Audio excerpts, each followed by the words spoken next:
Hello friend, welcome to my channel. आज हम लोग सीखेंगे विभाजकता का नियम। 2 से लेकर 15 तक के सभी अंकों का विभाजकता का नियम, जिसे इंग्लिश में डिविजिबिलिटी रूल बोलते हैं। ठीक है। फर्स्ट संख्या देखते हैं हम लोग। दो दो के लिए क्या रूल है? दो के लिए बहुत सिंपल रूल है। किसी भी संख्या के अंत में 0 हो, 2 हो, 4 हो, 6 हो और 8 हो। ठीक है। किसी भी संख्या के अंत में 0, 2, 4, 6, 8 होगा तो वो संख्या 2 से लगेगा। एग्जाम्पल एक देख लेते हैं, छोटा सा एग्जाम्पल एक। जैसे 48, लास्ट में 8 है तो ये 2 से पूरा भाग लग जाएगा, 24 हो जाएगा इसका आंसर 2 से भाग देने पे। ठीक है। 2 का ये रूल है। अब 3 के लिए देख लेते हैं। कोई भी संख्या अगर दिया हो 3 के लिए, जैसे कि 3, 2, 1, 3, 7, 2। ठीक है। अब इसी कैसे कैसे पता चलेगा ये इसमें 3 से भाग लगेगा या नहीं लगेगा? तो पूरे संख्या को जोड़ कर देखेंगे। ठीक है। पूरे संख्या को जोड़ने के बाद जो संख्या प्राप्त होगा उसमें अगर 3 का भाग पूरा पूरा लग जा रहा है तो इस संख्या में पूरे पूरे भाग लग जाएगा 3 का। ठीक है। तो इस पूरे संख्या को जोड़ कर देखते हैं। 3 और 2 5, 5 और 1 6, 6 3 9, 9 7 16 और 2 18। तो 18 आ रहा है। इसमें 3 का भाग लग जा रहा है पूरा, तो मतलब ये इसमें भी पूरा का 3 का भाग लग जाएगा। ठीक है। ये पूरा संख्या 3 से कट जाएगा। तो 3 का ये रूल है। 4 के लिए देख लेते हैं। 4 के लिए भी सेम 2 जैसा रूल है। बस उसमें क्या है कि अंत का मतलब लास्ट का 2 संख्या अगर 4 से कटा तो पूरा संख्या 4 से कट जाएगा। जैसे 3, 2, 5, 6, 4। ठीक है। लास्ट का 2 संख्या अगर 4 से कट रहा तो ये पूरा संख्या 4 से कट जाएगा। ठीक है। काट कर देख लेते हैं। जैसे 4 से तो 4 8 32, 4 एकम 4, फिर उसके बाद एक इधर गया तो 4 चौके 16 और एक 4 एकम 4। ठीक है, कट गया। तो लास्ट का 2 संख्या अगर 4 से कटा तो पूरा संख्या भी 4 से कट जाएगा। ठीक है। 4 के ये रूल है। अब 5 के लिए देख लेते हैं। 5 का भी एकदम सिंपल है। लास्ट में अगर 0 हो या 5 हो, कोई किसी भी संख्या के लास्ट में 0 हो या 5 हो तो वो संख्या 5 से पूरा कट जाएगा। कोई भी एग्जाम्पल, जैसे एग्जाम्पल देख लेते हैं। 250, लास्ट में 0 है तो ये 5 से पूरा कट जाएगा। 255 हो गया, लास्ट में 5 है तो ये 5 से पूरा कट जाएगा। ठीक है। अब देख लेते हैं 6 के लिए। कोई भी संख्या दिया हो, जैसे में एक एग्जाम्पल ले लेते हैं 3 3 0। ठीक है। तो 6 का नियम क्या है? 6 को पहले गुना करते, कितना कितना गुना करते तो 6 होता है। 2 और 3 से गुना करते तो 6 होता है। ठीक है। तो इसका मतलब ये हुआ कि कोई भी संख्या 2 के विभाजकता का नियम और 3 के विभाजकता का नियम को फॉलो करता होगा तो वो 6 से कट जाएगा। मतलब जैसे ये 330 संख्या है तो ये 2 से कट रहा है, लास्ट में 0 है तो 2 से कटेगा, और 3 से भी कट रहा है। 3 3 6 और 0 6, जोड़ने में भी 6 आ रहा है तो 3 से कट रहा है। तो मतलब जो संख्या 2 और 3 दोनों से कट जाएगा वो संख्या 6 से पूरा कटेगा। ठीक है। अब देख लेते हैं 7 के लिए। तो 7 का वैसे कोई नियम नहीं होता है विभाजकता का, डिविजिबिलिटी का कोई रूल नहीं होता है 7 के लिए। बस इसका एक तो ये रूल है कि कोई भी संख्या को अगर 6 बार लिख देंगे तो वो संख्या 7 से पूरा कट जाएगा। 6 बार अगर रिपीट कर देंगे, जैसे हो गया 3 3 3 3 3 3। ठीक है।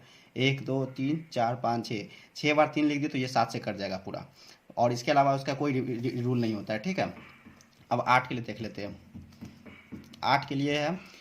4 के लिए क्या नियम था कि लास्ट का दो अंक 4 से मतलब कट रहा है तो वो पूरा संख्या 4 से कट रहा है। और 8 के लिए है लास्ट का 3 अंक अगर 8 से कट रहा है तो वो पूरा संख्या 8 से कटेगा। ठीक है। जैसे कि एग्जांपल देख लेते हैं 5 7 4 8 8। ठीक है। लास्ट का ये संख्या 8 से कट रहा है, 8 से 48 और 8 एकम 8, तो मतलब ये पूरा संख्या भी 8 से कटेगा। 8 से काट कर देख लेते हैं। 8 7 8, 8 के पार में कितना मान आएगा? तो 8 6 48, 8 7 56। तो 8 7 56 आ रहा है और एक इधर गया तो 8 एकम 8 14 हो गया, तो 8 एकम 8 और 6 इधर गया तो 8 8 64, फिर 4 इधर गया तो 8 6 48 कट गया। तो 8 से पूरा कटा। तो मतलब ये हुआ कि लास्ट का अगर 3 संख्या 8 से कटा तो आगे कोई भी संख्या कितना भी संख्या रहे, लास्ट का अगर 3 संख्या 8 से कटा तो वो पूरा संख्या भी 8 से कटेगा। ठीक है। अब 9 के लिए देख लेते हैं। 9 और 3 का सेम है रूल। ठीक है। 3 में भी वही था कि पूरे संख्या को जोड़ कर देखते थे, 3 से अगर कट रहा है तो वो संख्या कटता था 3 से। ठीक है। 9 के लिए भी वही रूल है। 9 का एक एग्जाम्पल देख लेते हैं, जैसे 2 3 0 4। ठीक है। अब इस पूरे संख्या को जोड़ कर देखते हैं तो कितना हो जाएगा? 3 2 5 4 9, 9 आया। तो ये 9 से कट रहा है तो मतलब ये भी पूरा 9 से कटेगा। मतलब जोड़ने के बाद अगर कोई भी संख्या आ रहा है वो संख्या अगर 9 से कट रहा है तो जो भी जिस संख्या को जोड़े वो पूरा 9 से कटेगा। मतलब इसको जोड़ने के बाद 9 आया, 9 से कट रहा है तो ये संख्या पूरा 9 से कटेगा। ठीक है। अब 10 के लिए देख लेते हैं। 10 का तो एकदम सिंपल है। किसी भी संख्या के लास्ट में अगर 0 होगा तो वो 10 से कटेगा। किसी भी संख्या का इकाई अंक अगर 0 होगा तो वो 10 से कट जाएगा। 11 के लिए देख लेते हैं। तो 11 का क्या नियम है? कोई भी संख्या दिया हो, ठीक है, जैसे में हो गया 2 3 8 4 1/4, ठीक है। अब इस संख्या का देखिए, कोई भी संख्या अगर दिया हो उसे अल्टरनेट जोड़ेंगे, मतलब एक छोड़कर जोड़ेंगे। जैसे 3 मतलब 2 और 8, 8 तो 10, 10 और एक छोड़कर जोड़ेंगे तो 11, 11 आया।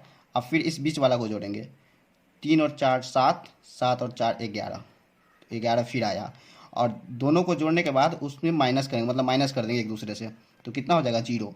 तो मतलब ये समझ में आया कि कोई भी संख्या अगर दिया हो उसका अल्टरनेट जोड़ेंगे, मतलब एक छोड़कर उसको जोड़ेंगे, और जोड़ने के बाद जो संख्या प्राप्त होगा उसमें फिर दूसरे संख्या को जोड़कर उसमें माइनस करेंगे। माइनस करने पे अगर 0 आए या फिर 11 आए, 0 आए या फिर 11 आए तो वो पूरा संख्या 11 से कटेगा, ठीक है। अब 12 के लिए देख लेते हैं, 12 के लिए क्या रूल है। तो 12 को कितना कितना से गुना करने में 12 होता है, 4 से और 3 से गुना करने पे 12 आता है, ठीक है। तो इसका मतलब ये हुआ कि जो संख्या 3 के विभाजकता के नियम को फॉलो करे और 4 के, तो वो संख्या 12 से कटेगा। तो जैसे कोई एक संख्या देख लेते हैं 12 के लिए, 2952, ठीक है। अब ये देखिए 3 से कट रहा है या नहीं, तो 9 2 11, 11 5 16, 17 18, जोड़ने पे 18 आ रहा है, तो मतलब ये 3 से कटेगा, ठीक है।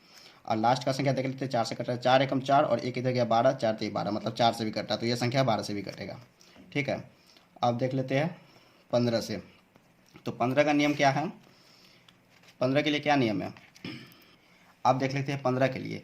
तो 15 के लिए लेते हैं, तो 15 का क्या है, कितना कितना गुना करने में 15 आता है, तो 15 आता है 3 और 5 को गुना करने में, 5 तिहाई 15, 3 5 15, ठीक है।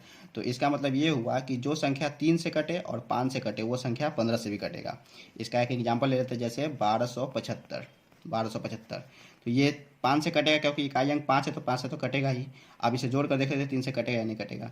तो 2 और 1 3, 7 3 10 और 5 15, तो 15 आया। तो मतलब ये 3 से भी कट रहा है, तो इसका मतलब ये 5 से भी कट रहा है और 3 से भी कट रहा है, मतलब ये 15 से भी कटेगा। तो 1275 को अगर 15 से काट कर देखेंगे तो कितना आएगा, तो 15 15 8 120 और 7 इधर गया तो 15 5 75, 85 आंसर आया, ठीक है। तो मतलब ये हुआ कि जो 3 से कट रहा है और 5 से कट रहा है वो 15 से भी कटेगा। ऐसे ही और मज़ेदार ट्रिक पाने के लिए मेरे चैनल को सब्सक्राइब कर ले, लाइक करें एंड शेयर करें प्लीज़। Thank you.